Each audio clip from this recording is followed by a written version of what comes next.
If you haven't watched part 1 of this two-part series, please go and listen to part 1 before continuing. Thank you very much. As I mentioned before, for believers, because I'm addressing believers here, we need to be constructive. And that is something most of us, unfortunately, are not in the present day and time. Question to you: when was the last time you heard a burglar say things like, I fell in love with that apartment, I fell in love with that house. When I saw that house, man, I just had to break into that house. I know that there are many security guards over there. I know that you have security cameras, but man, come on. I can't help it. I just have to break into that house. When was the last time you heard a criminal seriously saying something like this? You won't. Unless they are playing the victim to get a lesser sentence from the judge. They're pretending to be mentally ill. But seriously, no burglar would just look at the place and think, whoa, that looks nice. I need to break in there because I can get stuff out of there. Even if there's stuff there that they can steal and sell for a high price on the black market, they will never just get excited to break into a place. No. Because they know very well that if they break in and the owners are at home, the owners will be shocked that someone is breaking in. And when you are shocked because someone broke into your house, I don't care who you are, you can't think clearly anymore. 99% of the people will lose it. And the burglar has the risk of dying. So they know that it can be their last day if they break into the wrong house. Now, why am I using burglars again as a parable? Criminals, in general, are constructive. They ask how questions. They ask why. Well, the why is obvious because they want easy money or quick advantage. But they go to the how. When you go to the how questions, you show dedication. Because you're determined to do something, but you ask how. And when you examine how, you will notice things and you'll find a way to do something in a practical and safe manner.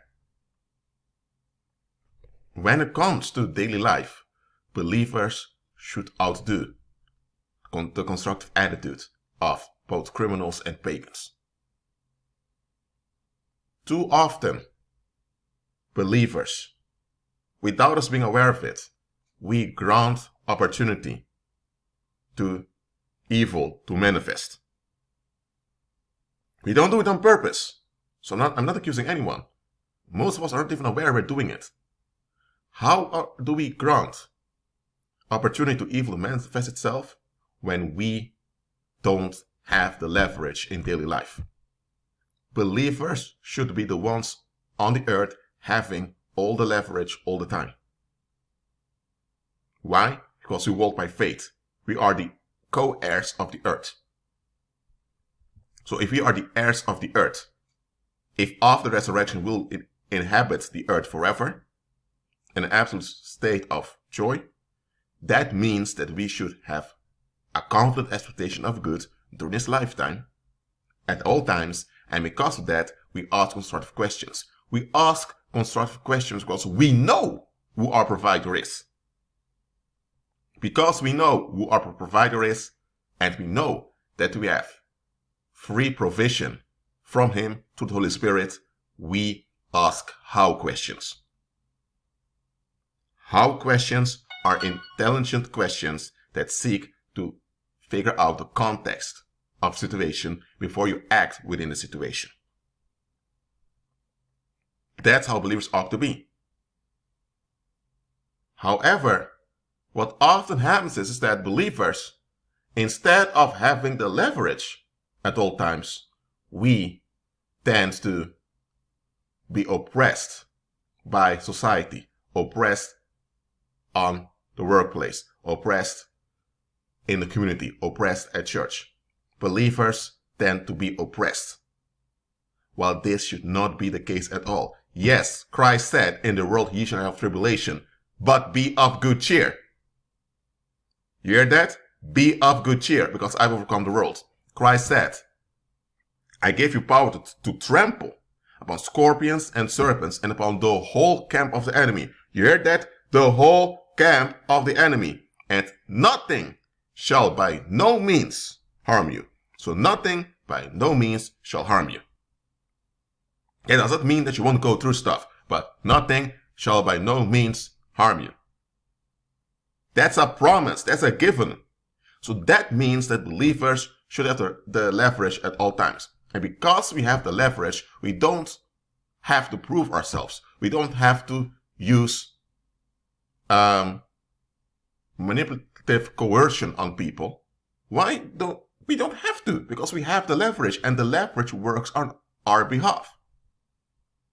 But we must walk in that leverage. And that means we ought to be alert and ask constructive questions in our daily lives.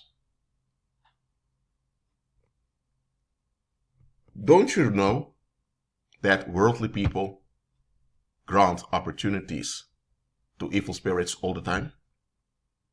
If you have a village and there's an alcoholic man over there, how did he become an alcoholic? Well, let's forget about that for now. Let's say he's mistreating his wife and therefore also harming the development of his children. What should happen? The people of the village ought to come together and realize this guy, John, the way he's treating his wife is affecting the psychological development of the children in a negative way. We don't want adults with mental issues and health issues, so we don't tolerate this behavior towards children. So the village agreed, John is going to look for help, he's going to therapy, he's going to comply with justice in this community, or he's out. So when the community takes action on behalf of the children to preserve the well-being and sanity of the community, they're doing the right thing. What happens then is that they shut down opportunities for evil spirits to use those traumatized children to cause harm in the community later on. They shut down also opportunities for drug dealers to offer drugs to them, because people that are traumatized emotionally, they tend to look for substances to numb the pain. And that's what the drug trafficking is all about. So drug dealers depend on emotional trauma in the community to make money.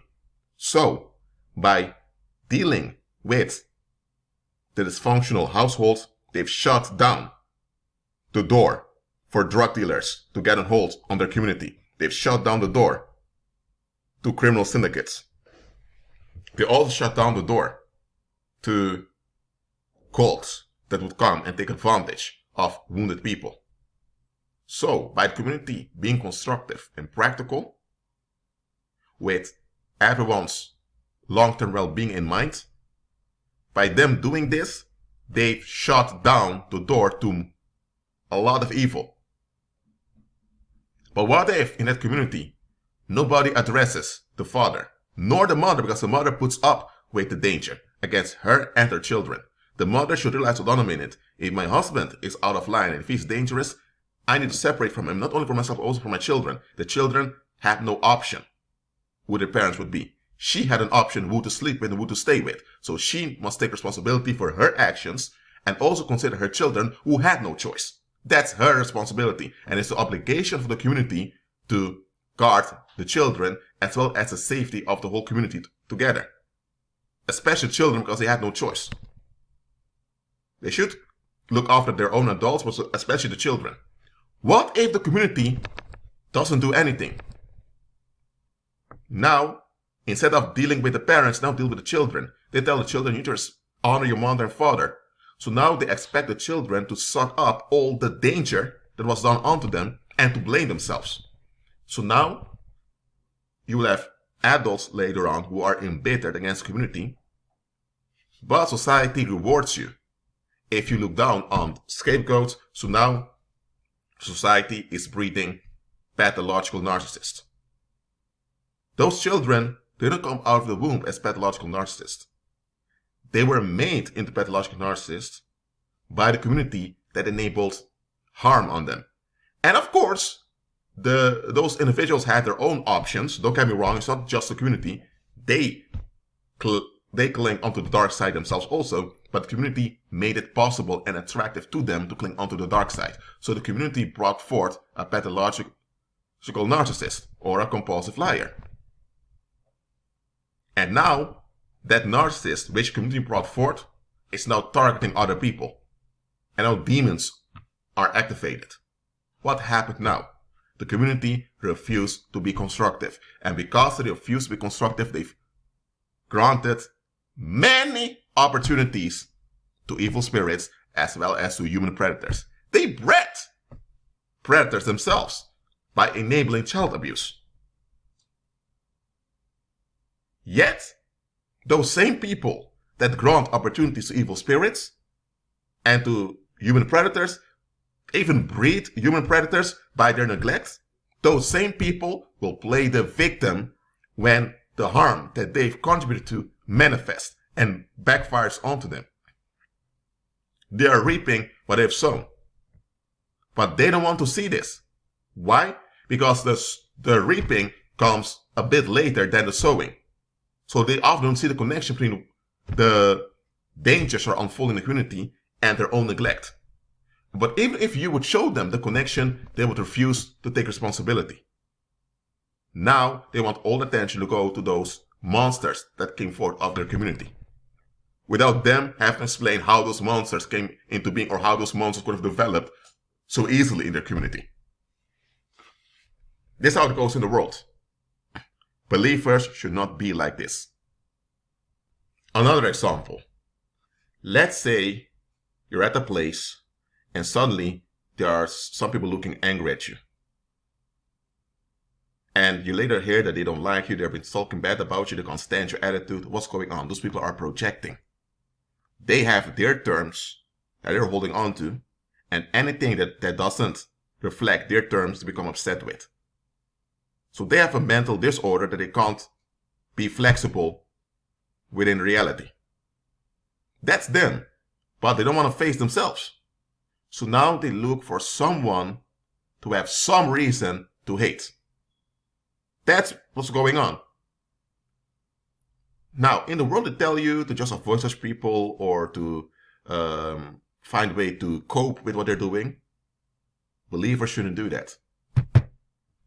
About me? Nobody dares to do that with me. Let me tell you why. Because I send peace ahead of me. So much of the potential resistance is crushed down already. And the resistance that's stubborn and remains will be weakened and ineffective. I do not allow, nor permit, nor condone anyone projecting negativity on me.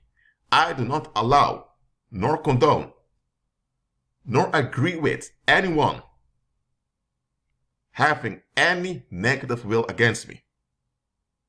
No, they have no rights to. I have no rights to have any negative attitude towards anyone. I don't. Neither should they towards me. Why? Because the moment you validate someone's negative will, you are opening the door and granting opportunity and quote-unquote justification for violence to occur. Once they have a negative will because they don't want to face themselves, now they want to flee from the tension they bring on themselves. And you do this by blaming others or by being anxious against others. So the moment you validate a negative will, you're also enabling the violence that comes from it. Because their negative will is violence. So you shouldn't honor it. But what do they say in society? People have free will. People have privacy. People have boundaries. People have their reasons. Okay, what are their reasons for allowing devil worshippers to run their governments? What are the reasons for having child molesters running around on the loose? What are the reasons for not reflecting on themselves and looking for solutions? What are the reasons that they, as a collective and sometimes as an individual, keep negativity in existence? What are the reasons for not complying with justice? The reason is simple. They don't want to face anything. They want a one-way traffic on their terms to relieve them. They're narcissistic, that's why. Their reasons are not real reasons at all. Those are just excuses to avoid self-reflection. So they shut down anything that might trigger them to self-reflect. So they know how to shut things down, but they only shut things down that challenge their own expectations. Those same people who can't stand you, or they have the reasons and all of that, where are their reasons when they're dealing with government officials that are harming them through policies? Where are their reasons when it comes to the corporate world, where employees are exploited? Where are their reasons and their motivation then? Because it has nothing to do with anything you did. It has to do with them seeking for a target to relieve themselves. And I, a believer, I do not allow that to happen. I send peace ahead of me, and any resistance that remains, though to its stubbornness, is weakening itself. So it's a losing attempt for them. That's how it ought to be. As a believer, you should, by your spiritual actions, so you're active, shut down any type of evil resistance or hostility against you. And when you have children, you do it on their behalf also. Some of you were listening to this. Not all of you, some of you, I said. Some of you, the reason you ended up in so much trouble, whether it's financial trouble or trouble with the courts, or you got involved with the wrong people, the reason why you got where you were, or where you are at the moment, maybe you're still in the mess, is because you did not, in a constructive manner, shut down opportunities to hostility. Anytime you agree with any satanic teaching, you are supplying and enabling opportunities for violence to occur. Now, violence will occur anyway because you have people in a violent state that don't want help.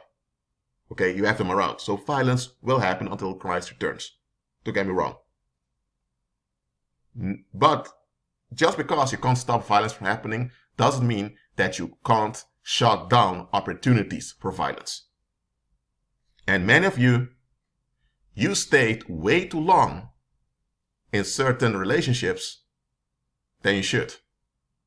Some of you are so blinded by the satanic programs of this world that you stayed in situations that common sense would have told you to get out of. And how is that? Because you have been conditioned by society to grant opportunities to evil spirits. Let me give an example to you. Let's say you are dealing with a narcissistic parent. A parent that once you reflect on your childhood and your teenage years, you realize that this individual didn't behave as a parent. They behave more like a tyrant. And it's all about them getting attention.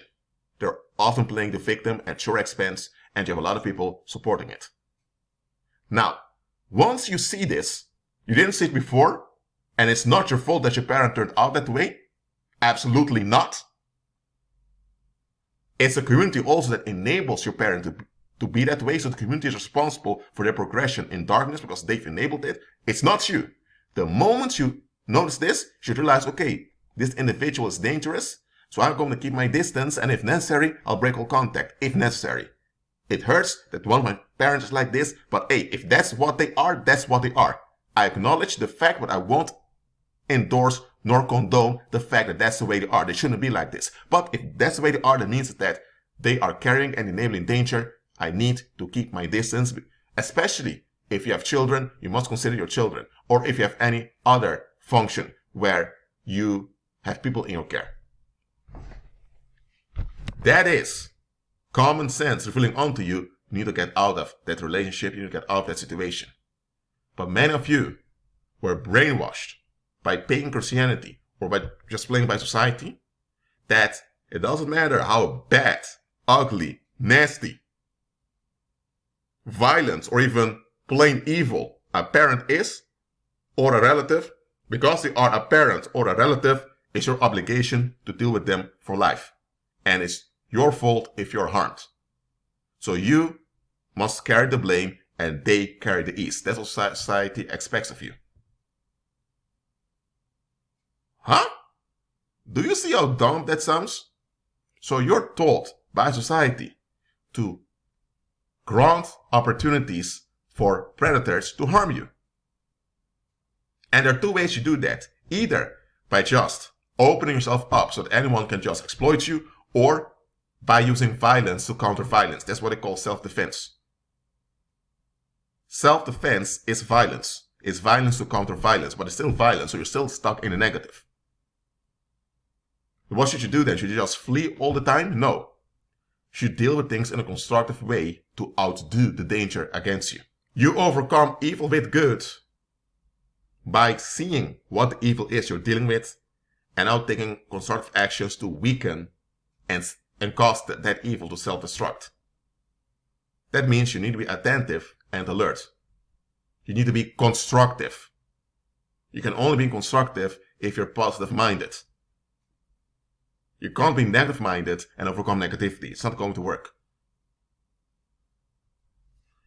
So, what I want to say with this message is, believer, it's time for you to stop granting opportunities for Satan to exploit you. Way too many issues that believers go through or that believers are dealing with shouldn't even exist. And that's why you ought to be renewed in your mind. You should be far more constructive than criminals are, than pagans, than predators. You should. Well, that's it for now. Keep agreeing with Christ and be at peace.